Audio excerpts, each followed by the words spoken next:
Hello student, मैं एकता सिंह आप सभी का ज्ञान चैतन्य चैनल में बहुत-बहुत स्वागत करती हूँ। तो आज के इस टॉपिक में हम आर्य कंपटीशन टाइम का लास्ट टॉपिक है और आज ये पूरी जो है बुक यहाँ पर कंप्लीट हो जाएगी। तो चलिए शुरू करते हैं। अंग्रेज़ों को भारत की योग्यता व ईमानदारी पर भरोसा नहीं। तो यहाँ पर जो है कुछ विविध तथ्य जो कि आधुनिक भारत से रिलेटेड थे, जो कि हर एक जैसे प्राचीन भारत के इतिहास के बाद जो है एक विविध तथ्य दिए गए हैं। तो इसी उसी तरह जो है मध्यकाल में भी दिए गए हैं, आधुनिक काल में भी दिए गए हैं। तो बस ये लास्ट टॉपिक है। चार्ल्स ग्रांट ने भारतीयों को मनुष्यों में अत्यंत पतित और निकृष्ट नस्ल का माना है, जिनमें नैतिक जिम्मेदारी की भावना नाम मात्र की भी नहीं थी। कार्नवालिस के शब्दों में हिंदुस्तान का हर निवासी भ्रष्ट है। 1864 में सत्येंद्रनाथ टैगोर आईसीएस परीक्षा में चयनित होने वाले प्रथम भारतीय बने थे। तो कभी जो बहुत पुराने पेपर हैं उसमें ये वाला क्वेश्चन जो है यूजीसी नेट द्वारा पूछा गया है। और ये कौन थे? रविन्द्रनाथ टैगोर के बड़े भाई थे। भारतीय नागरिक सेवा आईसीएस को इस्पात का चौखटा कहा गया है। भारतीय नागरिक सेवा का जन्मदाता लॉर्ड कॉर्नवालिस था। आगे भारत में ब्रिटिश प्रशासन 3 खंभों पर टिका हुआ था। वे थे नागरिक सेवा यानी सिविल सर्विस, सेना और पुलिस। ब्रिटिश शासन का तीसरा स्तंभ था, जिसका सृजन भी कॉर्नवालिस ने किया था। 1893 में ड्यूरेंड समझौता हुआ, जिसके द्वारा भारत अफ़गानिस्तान की सीमा रेखा जो है खींची गई, जिसको डूरेंड रेखा भी कहा जाता है। तो 1893 में ये चीज़ हुई थी। आगे 1901 में कृषि महानिदेशक की नियुक्ति हो गई, जो कृषि के बारे में केंद्रीय व प्रांतीय सरकारों को सलाह देता था। 1912 में यह पद समाप्त कर दिया गया था। वह जिम्मेदारी कृषि अनुसंधान केंद्र पूसा के निर्देशक को सौंप दी गई। 1905 में अखिल भारतीय कृषि बोर्ड का गठन किया गया। 1906 में भारतीय कृषि सेवा प्रारंभ की गई। 1908 में पूना में कृषि कॉलेज की स्थापना की गई। 1912-13 में बाल्कन युद्ध के दौरान डॉक्टर एम.ए. अंसारी के नेतृत्व में तुर्की की सहायता के लिए एक मेडिकल मिशन जो है तुर्की भेजा गया। 1938 में कांग्रेस ने डॉक्टर एम अटल के नेतृत्व में डॉक्टरों का एक दल चीनी सेनाओं की सहायता के लिए भेजा। इसी दल के एक सदस्य के रूप में डॉक्टर कोटनीस भी चीन गए, जिनकी चीन में मृत्यु हो गई। श्रीमती राधा सुब्बा राव ने 1938 में राज्य परिषद की सदस्य चुने जाने वाली पहली महिला थी। 1943 में श्रीमती रेणुका राय केंद्रीय लेजिस्लेटिव असेंबली के लिए चुने जाने वाली पहली महिला थी। पहला भारतीय चैम्बर ऑफ कॉमर्स कलकत्ता में 1887 में शुरू हुआ। उसका नाम बंगाल राष्ट्रीय चैम्बर्स ऑफ कॉमर्स था। यूरोपियों का पहला चैम्बर्स ऑफ कॉमर्स कलकत्ता में 1834 में स्थापित हुआ। 1836 में यूरोपियों ने बम्बई और मद्रास में चैम्बर्स ऑफ कॉमर्स स्थापित किए। इंडियन मर्चेंट चैम्बर 1907 में बम्बई में स्थापित हुआ। प्राथमिक शिक्षा को अनिवार्य करने का विधेयक सर्वप्रथम गोपाल कृष्ण गोखले ने 1910 में इंपीरियल काउंसिल में रखा। भारतीय प्रशासनिक सेवा का राजनीतिक दार्शनिक जेम्स स्टीफन को माना जाता है। भारत में बजट प्रणाली की शुरुआत होती 1860 में हुई तथा 1935 ईस्वी में संपूर्ण भारत को एक समान मुद्रा प्रणाली से जोड़ा गया। 19वीं शताब्दी के उत्तरार्ध में नवगोपाल मित्र ने national society, national school, national paper और नेशनल जिमखाना की स्थापना की तथा नेशनल शब्द को लोकप्रिय बनाया। इसलिए उन्हें नेशनल मित्र कहा जाने लगा। ए.ओ. ह्यूम द्वारा लिखी गई कुछ पुस्तकें हैं। The rising tide of progress, दूसरी है एन ओल्ड मैन्स होप, तीसरी है the star of the east. तो ये भी याद रखनी है, कभी एग्जाम में पूछा जा सकता है। ए.ओ. ह्यूम जो भारतीय राष्ट्रीय कांग्रेस से संबंधित है, या यूं कहें उन्होंने ही स्थापना की थी। तो आगे देखते हैं, वी.ए. स्मिथ ने 1904 में प्राचीन भारत का पहला सुव्यवस्थित इतिहास अर्ली हिस्ट्री ऑफ इंडिया नामक पुस्तक जो है प्रकाशित किया था। इंडो एरियंस नामक पुस्तक के लेखक राजेंद्र लाल मित्र थे। आगे देखते हैं, हिस्ट्री ऑफ अर्थशास्त्र के लेखक पांडुरंग वामन काणे थे। अब यहाँ पर कुछ पुस्तकें हैं और कुछ लेखक हैं। तो अक्सर पूरे यूजीसी नेट का जो एग्ज़ाम आप पेपर उठा के देखिएगा, तो वहाँ पर जो है जो लेखक हैं और उनकी किताबें हमेशा 1 से 2 या 3 क्वेश्चन पूछे ही जाते हैं। तो history and culture of Indian people R C. Majumdar, a history of ancient India Nilakanta Sastri, a history of South India Nilakanta Sastri, Hindu polity 1924 में प्रकाशित हुई थी के.पी. जायसवाल की, wonder that was India Basham, A L. Basham 1951 में, an introduction to the study of Indian history D D. Kosambi. D D. Kosambi की ये पुस्तक बाद में ancient Indian culture and civilisation a historical outline 1965 नाम से प्रकाशित हुई। आगे देखते हैं, पहली हिंदी पुस्तक फोर्ड विलियम से छपी। प्रथम वाणिज्यिक बैंक कलकत्ता में स्थापित हुआ। दक्षिण भारत के प्रसिद्ध समाज सुधारक के एन नटराजन ने 1890 में इंडियन सोशल रिफॉर्म्स नामक पत्रिका प्रकाशित की। राष्ट्रीय कांग्रेस के आरंभिक वर्षों में कांग्रेस के अधिवेशन देश के विभिन्न भागों में आयोजित करने का निर्णय लिया गया ताकि राष्ट्रीयता की भावना मजबूत हो। इसके साथ ही कांग्रेस ने आरंभ में समाज सुधार को मुद्दों को नहीं उठाया, क्योंकि कांग्रेस अपने आरंभिक दौर में ही विवादों से बचना चाहती थी। कांगड़ा के शासक संसार चंद्र ने कांगड़ा चित्र शैली का विकास किया था। संसार चंद्र ने कांगड़ा शैली का जो है चित्र शैली का विकास किया था 1775 से लेकर 1823 ईस्वी में। मधुसूदन दत्त ने मेघनाद नामक वध काव्य की रचना की थी। कार्नवालिस के न्याय संबंधी सुधारों में उसका सलाहकार सर विलियम जोन्स था। 1783 में वह सुप्रीम कोर्ट के जज भी जो है नियुक्त हुए। आगे देखते हैं, इलाहाबाद बैंक की स्थापना 1865 में हुई है। 1865 में हुई है। इंपीरियल बैंक ऑफ इंडिया की स्थापना 1920 में मद्रास, बम्बई तथा बंगाल प्रेसिडेंसी को मिलाकर हुई है, और मद्रास प्रेसिडेंसी बैंक की स्थापना 1843 में हुई थी।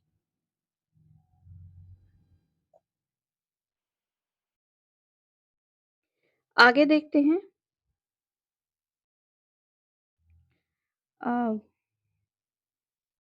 बॉम्बे समाचार एक गुजराती अखबार था।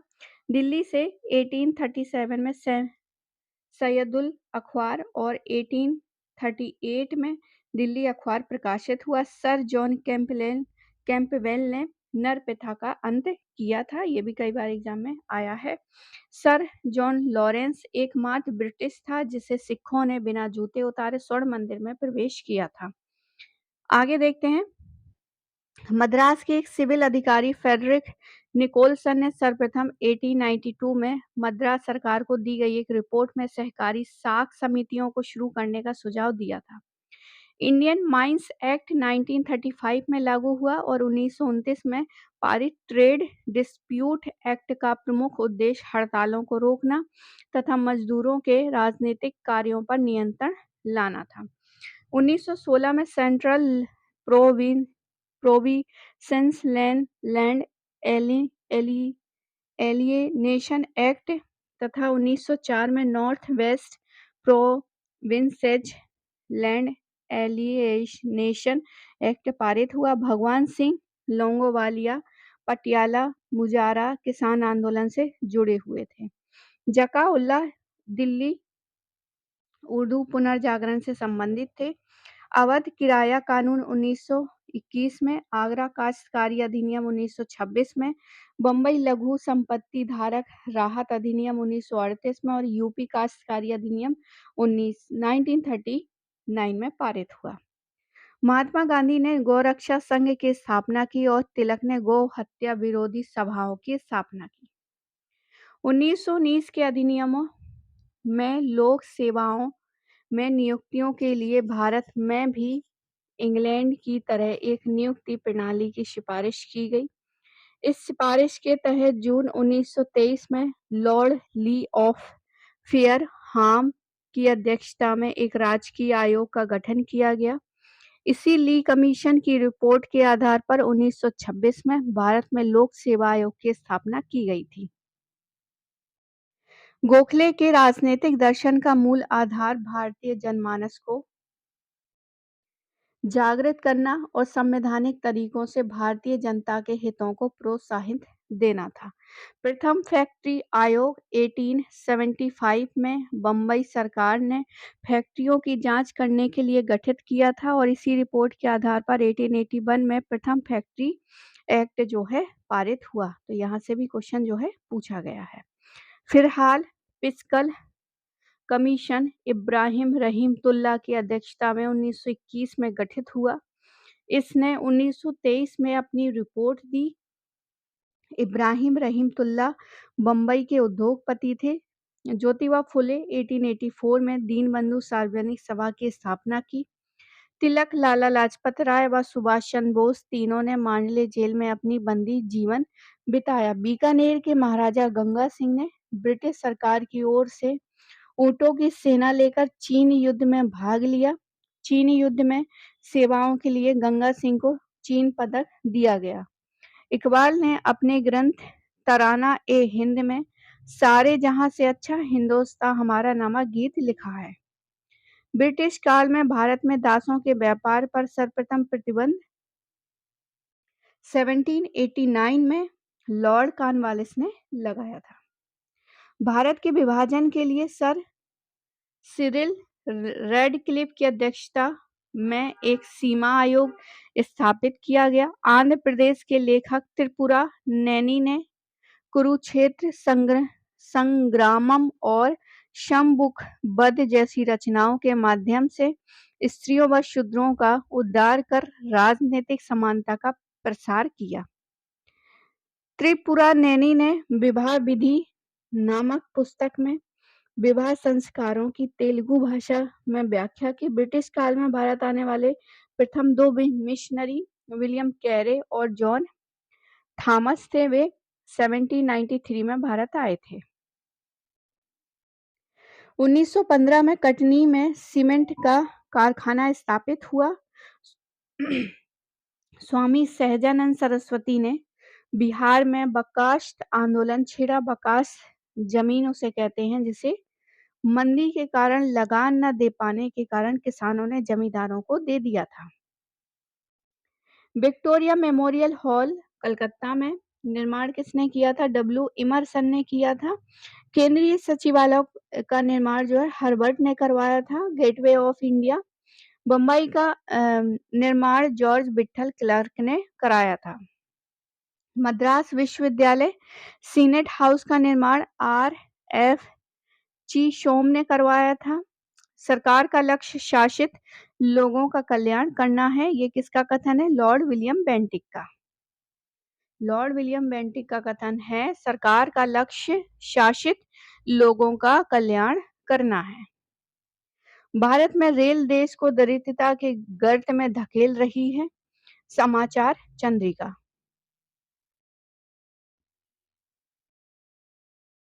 आगे देखते हैं। रेल जो है देश के लिए वरदान के स्थान पर अभिशाप सिद्ध हुई हैं। ये मधुव्रत अखबार ने लिखा था। डोडो की भांति साम्राज्यवाद दिवंगत हो चुका है, ये एटली ने कहा था। जवाहरलाल नेहरू ने मुसोलिनी से मिलने से इनकार कर दिया जबकि उसे बार-बार मिलने के लिए बुलावा भेजा। 1873 में अधिनियम का पालन करते हुए 1 जनवरी 1884 को ईस्ट इंडिया कंपनी को औपचारिक रूप से भंग कर दिया। महारानी विक्टोरिया को भारत की सम्राज्ञी 28 अप्रैल 1876 को घोषित किया गया। मोहम्मद रहीमतुल्लाह सयानी इस सूर्य के प्रकाश के नीचे अंग्रेजों से सच्चरित एवं न्यायप्रिय कोई दूसरी जाति नहीं है। महादेव गोविंद रानडे ने नाइटहुड उपाधि स्वीकार नहीं की। अहमदाबाद में प्रथम कपड़ा मिल 1881 में स्थापित हुआ। गांधी जी ने रविन्द्रनाथ टैगोर को महान प्रहरी कहा है। तिलक एवं गांधी ने भारत का दौरा कर सामाजिक उत्थान का कार्य किया था। रफीक जकारिया की पुस्तक है the man who divided India an insight into Jinnah's leadership and its aftermaths. आगे है क्रिस्टोफर एलन बेली की जो बुक है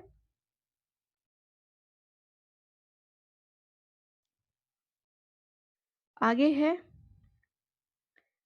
यहाँ पे तो बुक का ही नाम नहीं है यहाँ पर। आगे है एरिक थॉमसन स्टॉक की पुस्तक है the present and the Raj studies in agrarian society and present rebellion in colonial India 1978 में प्रकाशित हुए। उनकी अन्य पुस्तक है the present armed the Indian revolt of 1857 है। सीए वेली का the new Cambridge history of India के सह संपादक हैं। ये वो सारी बुक्स हैं जो मॉडर्न हिस्ट्री जब हम पढ़ते हैं तो ये सब बुकों का हमें अध्ययन करना पड़ता है ताकि हमारा जो मॉडर्न आधुनिक भारत है उसको अच्छे से समझा जा सके। इसलिए इन पुस्तकों के नाम यहाँ पर दिए गए हैं।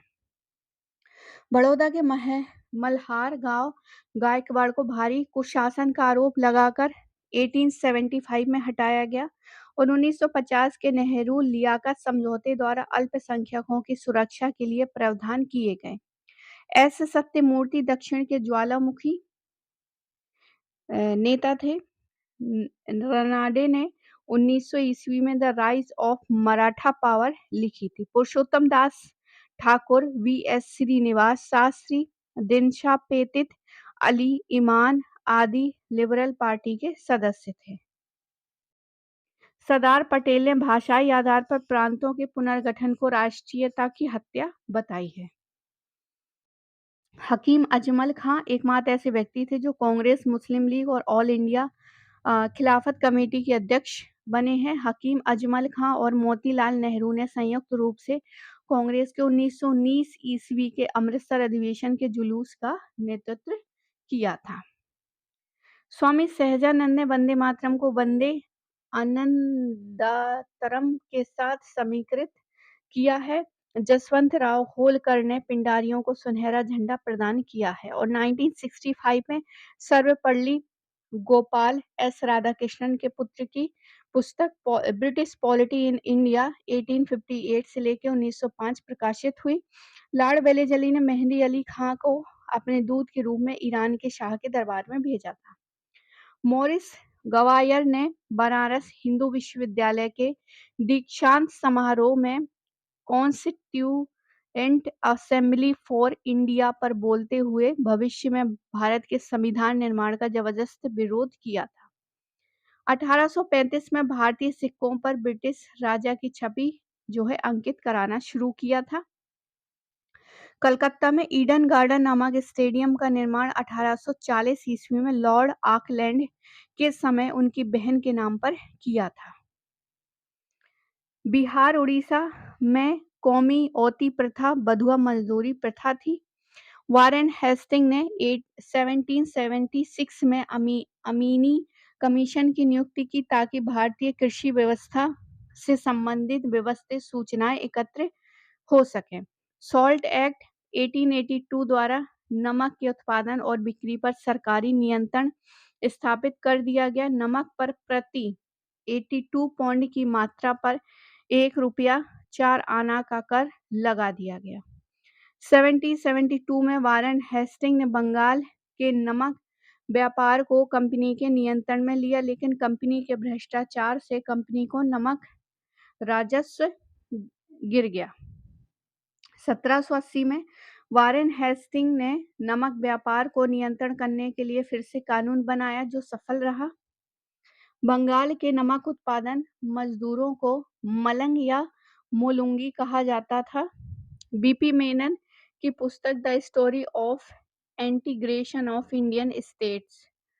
आगे है 1953 में फजल अली की अध्यक्षता में राज्य पुनर्गठन आयोग की नियुक्ति की, जिसके 2 अन्य सदस्य थे के एम पनिक्कर और हृदयनाथ कुंजरू।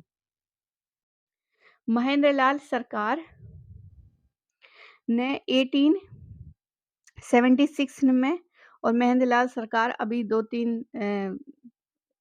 1-2 साल पहले ही जो है क्वेश्चन पूछा गया महेंद्र लाल सरकार से रिलेटेड।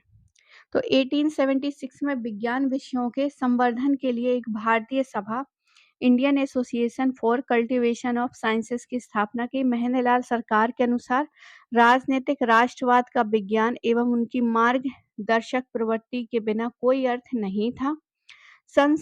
सांस्कृतिकरण के सिद्धांत का प्रतिपादन एम.एन. श्रीनिवासन ने किया था और इसके अनुसार जातियों की सांस्कृतिकरण के रूपों के अंतर्गत अपने व्यवसायों के साथ-साथ अपने सामाजिक दर्जे में परिवर्तन करती है। श्रीनिवास की पुस्तक है द रिमेम्बर्ड विलेज है।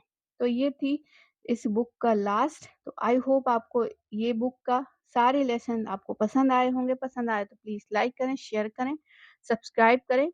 मिलते हैं हम एक अलग बुक के साथ जो कि होगी वर्ल्ड हिस्ट्री से रिलेटेड, जो कि वन लाइनर होंगे और इम्पोर्टेंट क्वेश्चन होंगे। तो उसको भी हम कंप्लीट करेंगे, क्योंकि किसी ने कहा था कि जो वर्ल्ड हिस्ट्री है उसको भी कराइए। तो बिल्कुल वर्ल्ड हिस्ट्री का ही जो है अब मिलते हैं नेक्स्ट वीडियो में।